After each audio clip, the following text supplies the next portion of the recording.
ಶ್ರೀ ಗುರುಗಣಪತಿಭ್ಯಾಂ ನಮಃ. ಶ್ರೀ ಶಾರದಾಂಬಾಯೇ ನಮಃ. ಎಲ್ಲ ನನ್ನ ಆತ್ಮೀಯ ವೀಕ್ಷಕ ಬಂಧುಗಳಿಗೆ ನಮಸ್ಕಾರ.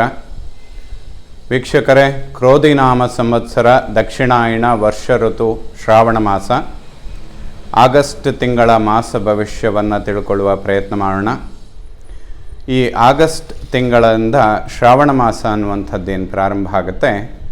ಈ ಶ್ರಾವಣ ಮಾಸದಲ್ಲಿ ವಿಶೇಷವಾಗಿ ಶನಿವಾರದ ದಿವಸಗಳು ವಿಷ್ಣು ಆರಾಧನೆ ಮಾಡುವಂಥದ್ದು, ಲಕ್ಷ್ಮೀ ವೆಂಕಟೇಶ್ವರ, ಲಕ್ಷ್ಮೀ ನರಸಿಂಹನ ದರ್ಶನ ಮಾಡುವಂಥದ್ದು, ಇವೆಲ್ಲ ಬಹಳಷ್ಟು ಶುಭ ಫಲಗಳನ್ನು ಕೊಡುತ್ತೆ. ಏಕೆಂದರೆ ಜ್ಯೋತಿಷ್ಶಾಸ್ತ್ರದಲ್ಲಿ ಪ್ರಧಾನ ದೇವತೆ ಸೂರ್ಯ, ಸೌರಮಂಡಲಕ್ಕೆ ಅಧಿಪತಿ ಅಂತ ಹೇಳ್ತೇವೆ. ಆ ಸೂರ್ಯ ಏಪ್ರಿಲ್ 14ರಿಂದ ಮೇ 14 ತನಕ ತನ್ನ ಉಚ್ಚಕ್ಷೇತ್ರವಾದಂತಹ ಮೇಷರಾಶಿಯಲ್ಲಿ ಸಂಚಾರ ಮಾಡ್ತಾ ಇರ್ತಾನೆ. ಅದೇ ರೀತಿಯಲ್ಲಿ ಆಗಸ್ಟ್ ತಿಂಗಳಲ್ಲಿ ಅವನು ತನ್ನ ಸ್ವಕ್ಷೇತ್ರವಾದಂತಹ ಸಿಂಹರಾಶಿಯಲ್ಲಿ ಸಂಚಾರ ಮಾಡ್ತಾ ಇರ್ತಾನೆ. ಸೂರ್ಯ ಉಚ್ಚಕ್ಷೇತ್ರ ಮತ್ತು ಸ್ವಕ್ಷೇತ್ರದಲ್ಲಿ ಸಂಚಾರ ಮಾಡುವಾಗ ಬಹಳಷ್ಟು ಅನುಕೂಲಗಳು ಉಂಟಾಗುತ್ತೆ. ರಾಷ್ಟ್ರಮಟ್ಟದಲ್ಲಿ ಅನುಕೂಲಗಳನ್ನು ನೋಡಬಹುದು. ಹಾಗೆ ವೈಯಕ್ತಿಕವಾಗಿ ಪ್ರತಿ ವ್ಯಕ್ತಿಗೂ ಕೂಡ ಅಪಾರವಾದ ಹೆಸರು, ಕೀರ್ತಿ ಇಂಥದ್ದನ್ನೆಲ್ಲ ಸಂಪಾದನೆ ಮಾಡೋದಕ್ಕೆ ಸೂರ್ಯನ ಒಂದು ಉತ್ತಮ ಸ್ಥಾನದಲ್ಲಿರುವಂಥದ್ದು ಅತ್ಯಂತ ಅವಶ್ಯಕವಾಗುತ್ತೆ. ಅಂತಹ ಸೂರ್ಯ ತನ್ನ ಸ್ವಕ್ಷೇತ್ರದಲ್ಲಿದ್ದು ಬುಧಾದಿತ್ಯ ಯೋಗದಲ್ಲಿದ್ದಾಗ ಸಂಪೂರ್ಣ ವಿಷ್ಣು ಸಂಭೂತನಾಗಿರ್ತಾನೆ. ಆತ್ಮಕಾರಕನಾದಂತಹ ಸೂರ್ಯ ಜ್ಞಾನಕಾರಕನಾದಂತಹ ಬುಧ ಸೇರಿದರೆ ಆತ್ಮಜ್ಞಾನ ಅಂತೇನು ಹೇಳ್ತೇವೆ, ಅದನ್ನು ವಿಷ್ಣು ಸ್ವರೂಪ ಅಂತ ಕೂಡ ಹೇಳ್ತೇವೆ. ಹಾಗಾಗಿ ಈ ಶ್ರಾವಣ ಮಾಸದಲ್ಲಿ ವಿಷ್ಣು ಆರಾಧನೆ ಮಾಡುವಂಥದ್ದು ಬಹಳ ಶುಭ ಫಲಗಳನ್ನು ಕೊಡುತ್ತೆ. ಅದೇ ರೀತಿಯಾಗಿ ಈ ಆಗಸ್ಟ್ ತಿಂಗಳಲ್ಲಿ 9ನೇ ತಾರೀಕು ವಿಶೇಷವಾಗಿ ನಾಗದೇವತೆಯನ್ನು ಆರಾಧನೆ ಮಾಡುವಂತಹ ದಿವಸ, ನಾಗರ ಪಂಚಮಿ. ವಿಶೇಷವಾಗಿ ಯಾವುದೇ ಜಾತಕದಲ್ಲಿ ಸರ್ಪದೋಷಗಳಿದ್ದಲ್ಲಿ ನಾಗದೇವತೆಯ ಆರಾಧನೆ ಮಾಡುವಂಥದ್ದು ಬಹಳ ಶುಭ ಫಲಗಳನ್ನು ಕೊಡುತ್ತೆ. ಸಾಮಾನ್ಯವಾಗಿ ಸರ್ಪದೋಷಗಳಿಲ್ಲದಂತಹ ಜಾತಕಗಳೇ ಇರೋದು ಬಹಳ ಕಷ್ಟ ಆಗುತ್ತೆ. ಎಲ್ಲರಿಗೂ ಸ್ವಲ್ಪ ಮಟ್ಟಿನ ಸರ್ಪದೋಷಗಳು ಇದ್ದೇ ಇರುತ್ತೆ. ಹಾಗಾಗಿ ನಾಗರ ಪಂಚಮಿಯ ದಿನದಂದು ನಾಗದೇವತೆಗೆ, ನಾಗರಾಜನಿಗೆ ಕ್ಷೀರಾಭಿಷೇಕ ಮಾಡುವಂಥದ್ದು, ಅದು ಹರಿದ್ರಾ ಮಿಶ್ರಿತ ಕ್ಷೀರಾಭಿಷೇಕ ಮಾಡುವಂಥದ್ದು, ಇದೆಲ್ಲ ಬಹಳ ಶುಭ ಆಗುತ್ತೆ. ಆಚರಣೆ ಮಾಡುವಂಥವರು ಖಂಡಿತ ಶ್ರದ್ಧಾಭಕ್ತಿಯಿಂದ ಈ ಒಂದು ಶುಭ ದಿನವನ್ನು ಆಚರಿಸಿದರೆ ಆ ದೋಷಗಳನ್ನು ಪರಿಹಾರ ಮಾಡಿಕೊಳ್ಳೋದಕ್ಕೆ ಬಹಳಷ್ಟು ಅನುಕೂಲಗಳಾಗುತ್ತೆ. ಅದೇ ರೀತಿಯಲ್ಲಿ ಶ್ರಾವಣ ಮಾಸದಲ್ಲಿ ಇನ್ನೊಂದು ವಿಶೇಷವಾದಂತಹ ಪೂಜೆ ಅಂತ ಹೇಳಿದರೆ 16ನೇ ತಾರೀಕು ಶುಕ್ರವಾರದಂದು ವರಮಹಾಲಕ್ಷ್ಮಿ ವ್ರತ ಆಚರಣೆ ಮಾಡುವಂತಹ ಪದ್ಧತಿ ಇರುವಂಥವರು ಆ ವ್ರತವನ್ನು ಆಚರಣೆ ಮಾಡಿದರೆ ಹೆಚ್ಚು ಧನಕಾರಕನಾದಂತಹ ಶುಕ್ರನು ಕೂಡ ತೃಪ್ತನಾಗ್ತಾನೆ. ಹಾಗೆ ಲಕ್ಷ್ಮಿಯ ಒಂದು ಅನುಗ್ರಹಕ್ಕೆ ಪಾತ್ರರಾಗುವುದಕ್ಕೆ ಬಹಳಷ್ಟು ಅನುಕೂಲಗಳಾಗುತ್ತೆ. ವೀಕ್ಷಕರೇ, 16ನೇ ತಾರೀಕು ಶುಕ್ರವಾರದ ದಿವಸ ವರಮಹಾಲಕ್ಷ್ಮಿ ವ್ರತಾಚರಣೆ ಮಾಡಿ ಶುಭ ಫಲಗಳನ್ನು ಪಡೆಯೋದಕ್ಕೆ ಆ ದೇವತೆಯ ಅನುಗ್ರಹಕ್ಕೆ ಪಾತ್ರರಾಗಿ ಅಂತ ಹೇಳ್ತಾ, ಅದೇ ರೀತಿಯಲ್ಲಿ 19ನೇ ತಾರೀಕು ನೂಲ ಹುಣ್ಣಿಮೆ, ಅಂದರೆ ಋಗ್ವೇದಿಗಳು ಮತ್ತು ಯಜುರ್ವೇದಿಗಳು ಉಪಕರ್ಮ ಮಾಡುವಂತಹ ದಿವಸ. ಇದನ್ನು ಆಚರಣೆ ಮಾಡಿದರೆ ಬಹಳ ಶುಭ ಆಗುತ್ತೆ. ಈ ಎಲ್ಲ ವಿಶೇಷವಾದಂತಹ ದಿನಗಳು, ಅದೇ ರೀತಿಯಲ್ಲಿ ಶ್ರಾವಣ ಶನಿವಾರ ವಿಷ್ಣು ಆರಾಧನೆ ಮಾಡುವಂಥದ್ದು, ಈ ಮಾಸಗಳಲ್ಲಿ ಈ ಎಲ್ಲ ದೇವತೆಗಳ ಆರಾಧನೆ ಮಾಡೋದರಿಂದ ವರ್ಷ ಪೂರ್ತಿ ಶುಭ ಫಲಗಳನ್ನು ಪಡೆಯೋದಕ್ಕೆ ಸಾಧ್ಯವಾಗುತ್ತೆ. ಆಯಾಯ ಗ್ರಹಗಳಿಗೆ ಸಂಭೂತವಾದಂತಹ ದೇವತೆಗಳ ಆರಾಧನೆ ಮಾಡೋದರಿಂದ ಗ್ರಹ ದೋಷಗಳನ್ನು ಕೂಡ ಪರಿಹಾರ ಮಾಡಿಕೊಳ್ಳೋದಕ್ಕೆ ಸಾಧ್ಯವಾಗುತ್ತೆ. ವೀಕ್ಷಕರೇ, ಈ ರೀತಿಯಲ್ಲಿ ಈ ಆಗಸ್ಟ್ ತಿಂಗಳಲ್ಲಿ ಬದಲಾಗುವ ಗ್ರಹಗಳು ಯಾರ್ಯಾರು ಅಂತ ಹೇಳಿದರೆ, ಆಗಸ್ಟ್ 17ನೇ ತಾರೀಕು ಸೂರ್ಯ ಕರ್ಕಾಟಕ ರಾಶಿಯಿಂದ ಸಿಂಹರಾಶಿಯನ್ನು ಪ್ರವೇಶ ಮಾಡ್ತಾನೆ, ತನ್ನ ಸ್ವಕ್ಷೇತ್ರಕ್ಕೆ ಬರುವಂಥದ್ದಿರುತ್ತೆ. ಆಗಸ್ಟ್ 22ನೇ ತಾರೀಕು ಬುಧ ವಕ್ರಗತಿಯಲ್ಲಿ, ಅಂದರೆ ಸಿಂಹರಾಶಿಯಿಂದ ಮತ್ತೊಮ್ಮೆ ಕರ್ಕಾಟಕ ರಾಶಿಗೆ ಹಿಮ್ಮುಖವಾಗಿ ಚಲನೆಯನ್ನು ಮಾಡ್ತಾನೆ, ಕರ್ಕಾಟಕ ರಾಶಿಯನ್ನು ಪ್ರವೇಶ ಮಾಡ್ತಾನೆ. ಆಗಸ್ಟ್ 22ನೇ ತಾರೀಕು ಶುಕ್ರ ಕನ್ಯಾ ರಾಶಿಯನ್ನು ಪ್ರವೇಶ ಮಾಡ್ತಾನೆ. ಅದು ಅವನಿಗೆ ನೀಚ ಕ್ಷೇತ್ರವಾಗಿರುತ್ತೆ. ಜೊತೆಯಲ್ಲಿ ಕೇತುಗ್ರಸ್ತನಾಗಿರ್ತಾನೆ. ಕುಜನ ದೃಷ್ಟಿ ಕೂಡ ಅವನ ಮೇಲೆ ಬೀಳುವಂಥದ್ದಿರುತ್ತೆ. ಈ ಆಗಸ್ಟ್ 22ರ ನಂತರ ದುರ್ಗಾ ಪರಮೇಶ್ವರಿ ಆರಾಧನೆ ಮಾಡುವಂಥದ್ದು ಹಲವಾರು ರಾಶಿಗಳಿಗೆ ಸ್ವಲ್ಪ ಅವಶ್ಯಕವಾಗುತ್ತೆ. ಯಾಕೆಂದರೆ ಇದು ನೇರವಾಗಿ ಹಣಕಾಸಿನ ವಿಚಾರ ಮತ್ತು ಆರೋಗ್ಯದ ವಿಚಾರಗಳಿಗೆ ನೇರವಾಗಿ ಸಂಬಂಧಪಟ್ಟಿರುತ್ತೆ. ಹಾಗಾಗಿ ಆ ದೇವಿಯ ಆರಾಧನೆ ಮಾಡುವಂಥದ್ದು ಆಗಸ್ಟ್ 22ರ ನಂತರ ಸಂಪೂರ್ಣ 1 ಮಾಸಗಳ ಕಾಲ ಅತ್ಯಂತ ಅವಶ್ಯಕವಾಗುತ್ತೆ. ಸಾಮಾನ್ಯವಾಗಿ ಎಲ್ಲ ರಾಶಿಯವರಿಗೂ ಕೂಡ ಇದು ಅಪ್ಲೈ ಆಗುವಂಥದ್ದಿರುತ್ತೆ. ಆಗಸ್ಟ್ 26ನೇ ತಾರೀಕು ಕುಜ ವೃಷಭ ರಾಶಿಯಿಂದ ಮಿಥುನ ರಾಶಿಯನ್ನು ಪ್ರವೇಶ ಮಾಡ್ತಾನೆ. ಈ ಬದಲಾಗುವಂತಹ ಎಲ್ಲ ಗ್ರಹಗಳಿಂದ ಆಗಸ್ಟ್ ತಿಂಗಳಲ್ಲಿ ತುಲಾರಾಶಿಯವರ ಮಾಸ ಭವಿಷ್ಯ ಹೇಗಿರುತ್ತೆ ಅನ್ನುವಂಥದ್ದನ್ನು ನೋಡೋಣ. ಪ್ರಮುಖವಾಗಿ ಈ ಆಗಸ್ಟ್ ತಿಂಗಳಲ್ಲಿ 17ನೇ ತಾರೀಕಿನ ನಂತರದಿಂದ 4 ಗ್ರಹಗಳ ಪರಿವರ್ತನೆ ಅನ್ನುವಂಥದ್ದು ಆಗ್ತಾ ಇರುತ್ತೆ. ಸೊ ಹಾಗಾಗಿ ಮಾಸದ ಅಂತ್ಯ ಭಾಗದಲ್ಲಿ ಅಂದರೆ 22, 24, 26ರಂದು ಬದಲಾಗುವ ಗ್ರಹಗಳಿಂದ ಆಲ್ಮೋಸ್ಟ್ ತಿಂಗಳ ಅಂತ್ಯ ಭಾಗದ ತನಕ ಒಂದೇ ರೀತಿಯ ಗ್ರಹಗಳಿರುತ್ತೆ. ತದನಂತರದಲ್ಲಿ ಬಹಳಷ್ಟು ಪರಿವರ್ತನೆಗಳಾಗುವಂತಹ ಸಂದರ್ಭಗಳು ಹೆಚ್ಚಾಗಿರುತ್ತೆ. ತುಲಾ ಲಗ್ನ ತುಲಾ ರಾಶಿಯವರಿಗೆ ಲಗ್ನ ರಾಶ್ಯಾಧಿಪತಿಯಾದಂತಹ ಶುಕ್ರ ಕರ್ಮಸ್ಥಾನದಲ್ಲಿರ್ತಾನೆ. 24ರ ನಂತರದಲ್ಲಿ ಅವನು ವ್ಯಯಭಾವಕ್ಕೆ ಬರ್ತಾನೆ. ಅಲ್ಲಿ ತನಕ ಸಿಂಹರಾಶಿಯಲ್ಲಿ ಅಂದರೆ ಏಕಾದಶದಲ್ಲಿ ಸಂಚಾರ ಮಾಡ್ತಾ ಇರ್ತಾನೆ. ಲಗ್ನ ರಾಶ್ಯಾಧಿಪತಿ ಏಕಾದಶದಲ್ಲಿದ್ದಾಗ ವಿಶೇಷವಾಗಿ ಆರೋಗ್ಯದಲ್ಲಿ ಅಭಿವೃದ್ಧಿಗಳನ್ನು ಕಾಣೋದಕ್ಕೆ ಸಾಧ್ಯ ಆಗುತ್ತೆ. ಧನಾಗಮನಗಳಿಗೆ ಬಹಳ ಶುಭ ಅಂತ ಹೇಳ್ಬೋದು. ಅಷ್ಟಮದಲ್ಲಿರುವ ಗುರು ಮತ್ತು ಕುಜನ ಒಂದು ಯೋಗ, ಅಷ್ಟಮ ಕುಜದೋಷ ಅನ್ನುವಂಥದ್ದನ್ನು ಬಿಟ್ಟರೆ ಶುಕ್ರ ಲಗ್ನಾಧಿಪತಿಯಾಗಿ ಬಲಿಷ್ಠನಾಗಿರ್ತಾನೆ. ಹಾಗಾಗಿ ಯಾವುದೇ ಆರೋಗ್ಯದ ಸಮಸ್ಯೆಗಳು ಬಂದರೂ ಕೂಡ ಪರಿಹಾರ ಮಾಡಿಕೊಳ್ಳೋದಕ್ಕೆ ಲಗ್ನಾಧಿಪತಿ ಬಲಿಷ್ಠನಾಗಿರ್ತಾನೆ ಅಂತಲೇ ಹೇಳ್ಬೋದು.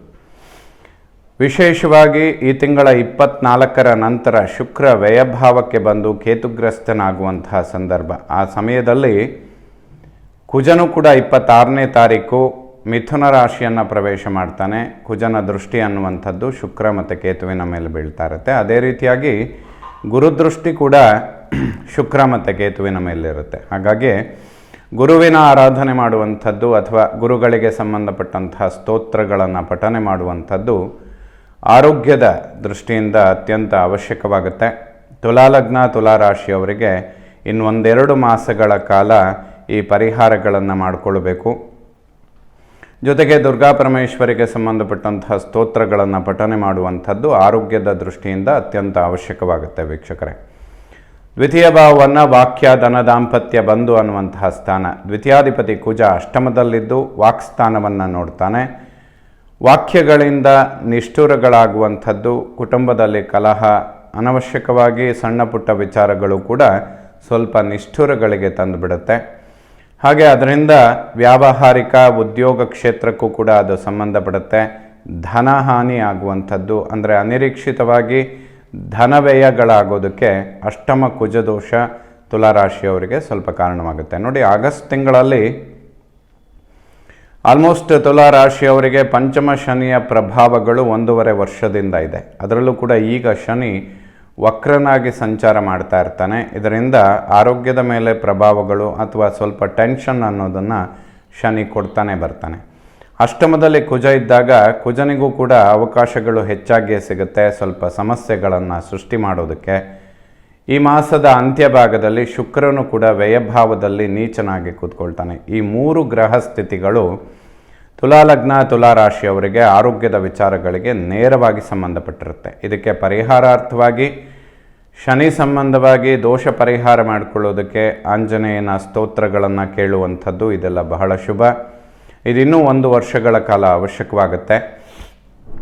ಆಗಸ್ಟ್ 26ರ ತನಕ ಕುಜ ಅಷ್ಟಮದಲ್ಲೇ ಸಂಚಾರ ಮಾಡೋದರಿಂದ ಸುಬ್ರಹ್ಮಣ್ಯನಿಗೆ ಸಂಬಂಧಪಡುವಂತಹ ಸ್ತೋತ್ರಗಳು. 24ರ ನಂತರ ಶುಕ್ರ ವ್ಯಯಭಾವದಲ್ಲಿ ಕೇತುಗ್ರಸ್ತನಾಗೋದರಿಂದ ದುರ್ಗಾ ಪರಮೇಶ್ವರಿಗೆ ಸಂಬಂಧಪಟ್ಟಂತಹ ಸ್ತೋತ್ರಗಳು. ಈ 3 ವಿಚಾರಗಳು ಅಥವಾ ಈ 3 ದೇವತೆಗಳಿಗೆ ಸಂಬಂಧಪಟ್ಟಂತಹ ಪರಿಹಾರಗಳು ತುಲಾ ಲಗ್ನ ತುಲಾ ರಾಶಿಯವರಿಗೆ ಇನ್ನೊಂದು 2 ತಿಂಗಳ ಕಾಲ ಅವಶ್ಯಕವಾಗುತ್ತೆ. ಇದನ್ನು ಗಮನಿಸ್ಕೊಳ್ಬೇಕು. ಇಲ್ಲದೇ ಇದ್ದರೆ ಸ್ವಲ್ಪ ಧನಹಾನಿ ಆಗೋದಕ್ಕೂ ಕೂಡ ಅದು ಕಾರಣವಾಗುತ್ತೆ. ಆರೋಗ್ಯದ ದೃಷ್ಟಿಯಿಂದ ಇನ್ಯಾವುದೋ ಒಂದು ರೀತಿಯಲ್ಲಿ ಅನಿರೀಕ್ಷಿತವಾಗಿ ಧನ ವ್ಯಯ ಆಗುವಂತಹ ಸಂದರ್ಭಗಳು ಹೆಚ್ಚಾಗಿರುತ್ತೆ.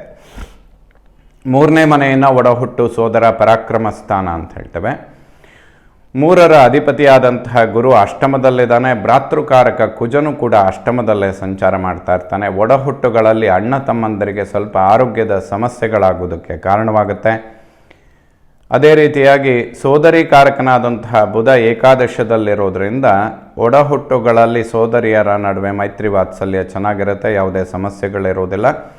ಭ್ರಾತೃಗಳಿಗೆ ಸ್ವಲ್ಪ ಆರೋಗ್ಯದ ಸಮಸ್ಯೆಗಳು ಬರುವಂತಹ ಸಂದರ್ಭಗಳು ಹೆಚ್ಚಾಗಿರುತ್ತೆ.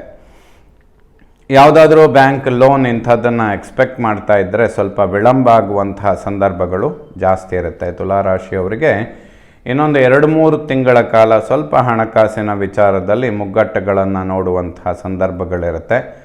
ಯಾವುದೇ ಬರಬೇಕಾಗಿರುವಂತಹ ಹಣದ ವ್ಯವಸ್ಥೆಗಳಿದ್ದರೆ ವಿಳಂಬ ಆಗೋದಕ್ಕೂ ಕೂಡ ಕುಜದೋಷ ಅನ್ನುವಂಥದ್ದು ಸ್ವಲ್ಪ ಕಾರಣವಾಗುತ್ತೆ. ಇದಕ್ಕೆ ಸುಬ್ರಹ್ಮಣ್ಯನ ಸ್ತೋತ್ರಗಳನ್ನು ಪಠನೆ ಮಾಡಿ, ಮಂಗಳವಾರದ ದಿವಸ ಲಕ್ಷ್ಮೀ ನರಸಿಂಹನ ದರ್ಶನ ಮಾಡುವಂಥದ್ದು, ತುಳಸಿ ಸಮರ್ಪಣೆ ಮಾಡುವಂಥದ್ದು, ಇದೆಲ್ಲ ಅತಿ ಉತ್ತಮವಾದಂತಹ ಹಾಗೆ ಸುಲಭವಾದಂತಹ ಪರಿಹಾರಗಳು ತುಲಾರಾಶಿಯವರಿಗೆ ಅವಶ್ಯಕವಾಗುತ್ತೆ. 4ನೇ ಮನೆ ವಿದ್ಯೆ, ಮಾತೃ, ವಾಹನ, ಸುಖ, ಪ್ರಾಪರ್ಟಿ ಅಂತ ಹೇಳುತ್ತೆ.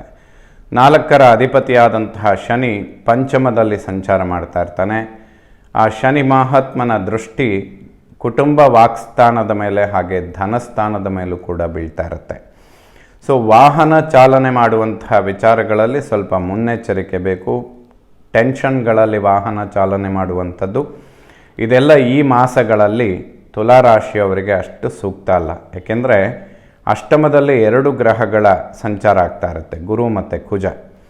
ಈ ತಿಂಗಳ 24ನೇ ತಾರೀಕು ಶುಕ್ರನು ಕೂಡ ವ್ಯಯಭಾವಕ್ಕೆ ಬಂದು ಕೇತುಗ್ರಸ್ತನಾಗ್ತಾನೆ. ಕುಜ ಅವನನ್ನು ವೀಕ್ಷಣೆ ಮಾಡುವಂಥದ್ದಿರುತ್ತೆ. ಈ ಎಲ್ಲ ಕಾಂಬಿನೇಷನ್ಗಳಿದ್ದಾಗ ಸ್ವಲ್ಪ ವಾಹನ ಚಾಲನೆಯ ವಿಚಾರದಲ್ಲಿ ಇನ್ನೊಂದು 2 ತಿಂಗಳ ಕಾಲ ತುಲಾರಾಶಿಯವರು ಮುನ್ನೆಚ್ಚರಿಕೆಗಳನ್ನು ತೆಗೆದುಕೊಳ್ಬೇಕು. ಶ್ರಾವಣ ಮಾಸದಲ್ಲಿ ವೆಂಕಟೇಶ್ವರ, ವಿಷ್ಣು ಆರಾಧನೆ ಮಾಡುವಂಥದ್ದು, ಲಕ್ಷ್ಮೀ ನರಸಿಂಹನ ದರ್ಶನ ಇವೆಲ್ಲ ಬಹಳ ಶುಭ ಆಗುತ್ತೆ. ಶ್ರಾವಣ ಶನಿವಾರದ ದಿವಸ ವಿಷ್ಣು ಆರಾಧನೆ, ವಿಷ್ಣುವಿನ ದರ್ಶನ ಇದೆಲ್ಲ ಪ್ರತಿ ಮಾಸಗಳಲ್ಲಿ ನೀವು ಮಾಡ್ತಾನೆ ಬರುವಂತಹ ಪರಿಹಾರಗಳಾಗಿರುತ್ತೆ. ಈ ಸಮಯದಲ್ಲಿ ಇನ್ನೂ ಹೆಚ್ಚಿನ ಪ್ರಮಾಣದಲ್ಲಿ ಮಾಡಿದರೆ ಅನುಕೂಲಗಳನ್ನು ನೋಡಬಹುದು. ಭೂಮಿಗೆ ಸಂಬಂಧಪಟ್ಟಂತಹ ಯಾವುದೇ ವ್ಯವಹಾರಗಳು ಗುರುಬಲ ಇಲ್ಲದ ಕಾರಣ ಈ ಸಮಯದಲ್ಲಿ ಮಾಡುವಂಥದ್ದು ಸೂಕ್ತ ಆಗುವುದಿಲ್ಲ. ವಾಹನ ಖರೀದಿ ಮಾಡುವಂಥದ್ದು, ಮನೆ ಖರೀದಿ ಮಾಡುವಂತಹ ವಿಚಾರಗಳು ಅಥವಾ ಯಾವುದೇ ಪ್ರಾಪರ್ಟಿಗಳನ್ನು ಖರೀದಿ ಮಾಡೋದಕ್ಕೆ ಇದಷ್ಟು ಸೂಕ್ತವಾದ ಸಮಯ ಆಗಿರೋದಿಲ್ಲ. ವಿದ್ಯಾರ್ಜನೆ ಮಾಡುವಂತಹ ಮಕ್ಕಳಿಗೂ ಕೂಡ ಸ್ವಲ್ಪ ಹಿನ್ನಡೆ ಆಗೋದಕ್ಕೆ ಅವಕಾಶಗಳಿರುತ್ತೆ. ಏಕೆಂದರೆ ಪಂಚಮದಲ್ಲಿರುವಂತಹ ಶನಿ ಸ್ವಲ್ಪ ಟೆನ್ಷನ್ಗಳನ್ನು ಕೊಡ್ತಾ ಇರ್ತಾನೆ. ಪೂರ್ವಪರ ಪುಣ್ಯಸ್ಥಾನ, ಜ್ಞಾನ ಮತ್ತು ಸಂತಾನ ಸ್ಥಾನ ಅಂತ ಹೇಳೋದ್ರಿಂದ ಪಂಚಮದಲ್ಲಿರುವಂತಹ ಶನಿ ಓವರ್ ಕಾನ್ಫಿಡೆನ್ಸ್ ಇಂತಹ ವಿಚಾರಗಳಲ್ಲಿ ಮಕ್ಕಳಿಗೆ ಸ್ವಲ್ಪ ಎಜುಕೇಷನ್ನಲ್ಲಿ ಹಿನ್ನಡೆ ಆಗುವಂತಹ ಸಂದರ್ಭಗಳಿರುತ್ತೆ. ಅದಕ್ಕೆ ಆಂಜನೇಯನ ಸ್ತೋತ್ರಗಳನ್ನು ಪಠನೆ ಮಾಡುವಂಥದ್ದು ವಿದ್ಯಾರ್ಜನೆ ಮಾಡುವಂತಹ ಮಕ್ಕಳಿಗೆ ಅತಿಶಯ ಶುಭ ಫಲಗಳನ್ನು ಕೊಡುತ್ತೆ.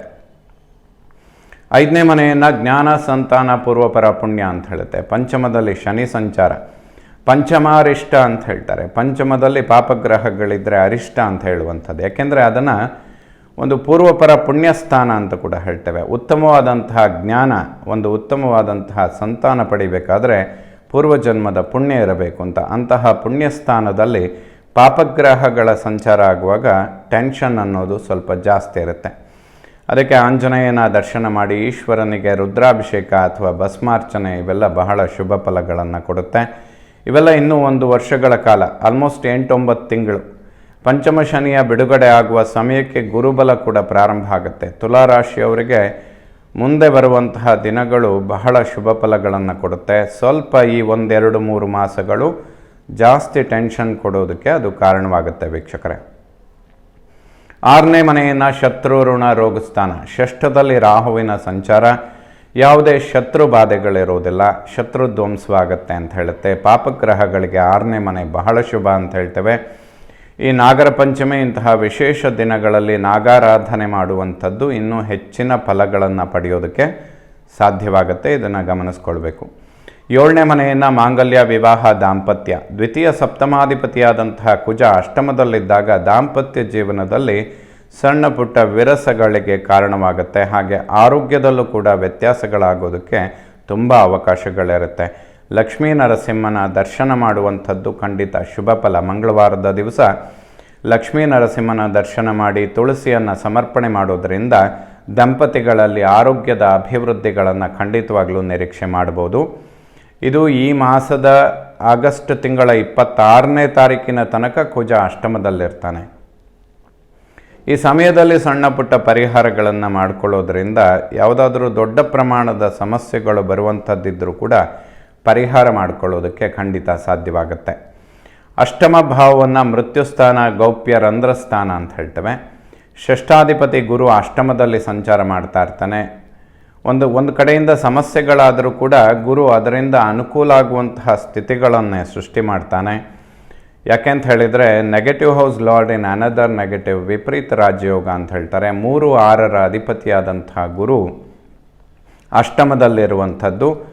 ಗುರುವಿನ ಸ್ತೋತ್ರಗಳನ್ನು ಪಠನೆ ಮಾಡಿದರೆ ಆ ಕುಜದೋಷಗಳನ್ನು ಪರಿಹಾರ ಮಾಡಿಕೊಳ್ಳೋದಕ್ಕೂ ಕೂಡ ಸಾಧ್ಯವಾಗುತ್ತೆ. ಯಾಕೆಂದರೆ ಗುರು ಕುಜ ಇಬ್ಬರು ಪರಮ ಮಿತ್ರರಾಗಿರ್ತಾರೆ. ಕುಜ ಒಬ್ಬ ರಾಜಗ್ರಹ. ರಾಜನಿಗೆ ಗುರುವಿನ ಆದೇಶ ಅಥವಾ ಉಪದೇಶಗಳು ಹಿತವಾಗುತ್ತೆ ಅಂತ ಹೇಳುತ್ತೆ. ಗುರು ಆರಾಧನೆ ಮಾಡಿದರೆ ಆ ಕುಜದೋಷಗಳನ್ನು ಪರಿಹಾರ ಮಾಡಿಕೊಳ್ಳೋದಕ್ಕೆ ಸಾಧ್ಯವಾಗುತ್ತೆ. ಗುರುಗಳು ಚಾತುರ್ಮಾಸ ವ್ರತ ಆಚರಣೆ ಮಾಡುವಂಥ ಮಾಸಗಳು ಇದಾಗಿರುತ್ತೆ. ಹಾಗಾಗಿ ಈ ಸಮಯದಲ್ಲಿ ಗುರುಗಳ ದರ್ಶನ ಮಾಡುವಂಥದ್ದು, ಗುರುಗಳಿಗೆ ಪಾದಪೂಜೆ ಇಂತಹ ಸೇವೆಗಳನ್ನು ಮಾಡಿದರೆ ಈ ಪಂಚಮ ಶನಿ, ವ್ಯಯಭಾವದಲ್ಲಿರುವ ಶುಕ್ರ, ಅಷ್ಟಮದಲ್ಲಿರುವ ಗುರು ಕುಜ, ಈ 4 ಗ್ರಹಗಳ ದೋಷಗಳನ್ನು ಪರಿಹಾರ ಮಾಡಿಕೊಳ್ಳೋದಕ್ಕೆ ಖಂಡಿತ ಸಾಧ್ಯವಾಗುತ್ತೆ. 9ನೇ ಮನೆಯನ್ನು ಭಾಗ್ಯಸ್ಥಾನ, ಭಾಗ್ಯಾಧಿಪತಿಯಾದಂತಹ ಬುಧ ಏಕಾದಶದಲ್ಲಿರ್ತಾನೆ. ಭಾಗ್ಯೋದಯವಾಗುತ್ತೆ ಅಂತ ಹೇಳ್ಬೋದು. ಅದೇ ರೀತಿಯಲ್ಲಿ ಈ ತಿಂಗಳ 22ನೇ ತಾರೀಕು ಬುಧ ರಿಟ್ರೋಗೇಷನಲ್ಲಿ ಮತ್ತೆ ಕರ್ಮಸ್ಥಾನಕ್ಕೆ ಬರ್ತಾನೆ. ಕರ್ಮ ಉದ್ಯೋಗ ಸ್ಥಾನದ ಮೇಲೆ ಯಾವುದೇ ಪಾಪಗ್ರಹಗಳ ದೃಷ್ಟಿ ಬೀಳೋದಿಲ್ಲ. ಸೊ ಉದ್ಯೋಗದಲ್ಲಿ ಸಣ್ಣ ಪ್ರಮಾಣದ ಅಭಿವೃದ್ಧಿಗಳನ್ನು ಕೂಡ ಈ ಸಮಯಗಳಲ್ಲಿ ಖಂಡಿತ ನಿರೀಕ್ಷೆ ಮಾಡಬಹುದು. ಆಲ್ಮೋಸ್ಟ್ ಆಗಸ್ಟ್ ತಿಂಗಳಲ್ಲಿ 24ನೇ ತಾರೀಕಿನ ತನಕ ತುಲಾರಾಶಿಯವರಿಗೆ ಉದ್ಯೋಗದಲ್ಲಿ ಅಭಿವೃದ್ಧಿಗಳಾಗೋದಕ್ಕೆ ತುಂಬ ಅವಕಾಶಗಳಿರುತ್ತೆ. ಹೂಡಿಕೆ ಮಾಡುವಂಥವರು, ಸ್ವಂತ ವ್ಯವಹಾರ, ಬಿಸ್ನೆಸ್ ಇದನ್ನೆಲ್ಲ ನಡೆಸೋರಿಗೆ ಆಲ್ಮೋಸ್ಟ್ ಈ ತಿಂಗಳ 22ನೇ ತಾರೀಕಿನ ತನಕ ಬಹಳ ಶುಭ ಸಮಯ ಅಂತಲೇ ಹೇಳ್ಬೋದು. ಭಾಗ್ಯೋದಯವಾಗುತ್ತೆ, ಯಾವುದೇ ಸಮಸ್ಯೆ ಇರೋದಿಲ್ಲ. ಒಂದು ಕಡೆಯಿಂದ ಕುಜ ಅಷ್ಟಮದಲ್ಲಿದ್ದು ಧನವ್ಯಯ ಆದರೂ ಕೂಡ ಶುಕ್ರ ಏಕಾದಶದಲ್ಲಿ 24ನೇ ತಾರೀಕಿನ ತನಕ ಇರ್ತಾನೆ. ಧನಾಗಮನಗಳಿಗೂ ಕೂಡ ಅತಿಶಯ ಶುಭ ಸಮಯ ಅಂತಲೇ ಹೇಳ್ಬೋದು. ಏಕಾದಶವನ್ನು ಲಾಭಸ್ಥಾನ, ಬುಧ ಶುಕ್ರರು ಏಕಾದಶದಲ್ಲಿರ್ತಾರೆ. ಸೂರ್ಯನು ಕೂಡ 17ನೇ ತಾರೀಕಿನ ನಂತರ ಸಿಂಹರಾಶಿಯನ್ನು ಪ್ರವೇಶ ಮಾಡ್ತಾನೆ.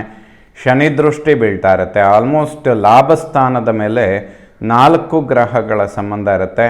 ತುಲಾರಾಶಿಯವರಿಗೆ ಇದು ಬಹಳ ಶುಭ ಫಲಗಳನ್ನು ಕೊಡುತ್ತೆ. ಉದ್ಯೋಗ, ಹಣಕಾಸಿನ ವ್ಯವಸ್ಥೆಯಲ್ಲಿ ಅಭಿವೃದ್ಧಿಗಳನ್ನು ಕಾಣಬಹುದು.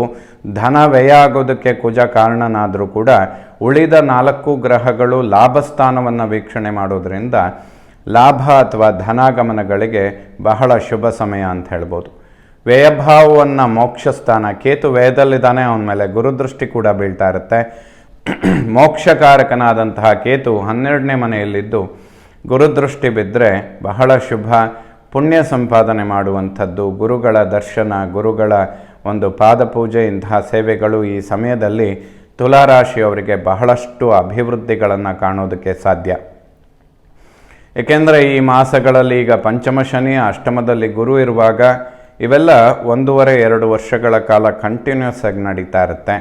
ಇದಕ್ಕೆ ಒಂದು ತಾತ್ಕಾಲಿಕ ಪರಿಹಾರಗಳನ್ನು ಆ ಮಾಸಗಳಲ್ಲಿ ಬರುವಂತಹ ದೇವತಾರಾಧನೆ, ವಿಶೇಷ ಪೂಜೆ ಇಂತಹ ಸಮಯಗಳಲ್ಲಿ ಈ ಆಗಸ್ಟ್ ತಿಂಗಳಲ್ಲಿ ಅಂದರೆ ಶ್ರಾವಣ ಮಾಸದಲ್ಲಿ ಬರುವಂತಹ ನಾಗರ ಪಂಚಮಿ, ಅದೇ ರೀತಿಯಾಗಿ ವರಮಹಾಲಕ್ಷ್ಮಿ ವ್ರತ, ಇತರ ದೇವತೆಗಳ ಆರಾಧನೆ ಮಾಡುವಂಥದ್ದು, ಹುಣ್ಣಿಮೆಯ ದಿವಸ ಗುರುಗಳ ದರ್ಶನ ಮಾಡುವಂಥದ್ದು, ಇವೆಲ್ಲ ಬಹಳ ಶುಭ ಆಗುತ್ತೆ. ಎಲ್ಲ ನವಗ್ರಹಗಳು ಕೂಡ ತುಲಾರಾಶಿಯವರಿಗೆ ಶುಭ ಫಲಗಳನ್ನೇ ಕೊಡುವಂಥವರಾಗಲಿ. ಶ್ರೀ ಶಾರದಾ ಪರಮೇಶ್ವರಿಯ ಸಂಪೂರ್ಣ ಅನುಗ್ರಹ ಎಲ್ಲ ನನ್ನ ವೀಕ್ಷಕ ಬಂಧುಗಳ ಮೇಲಿರಲಿ.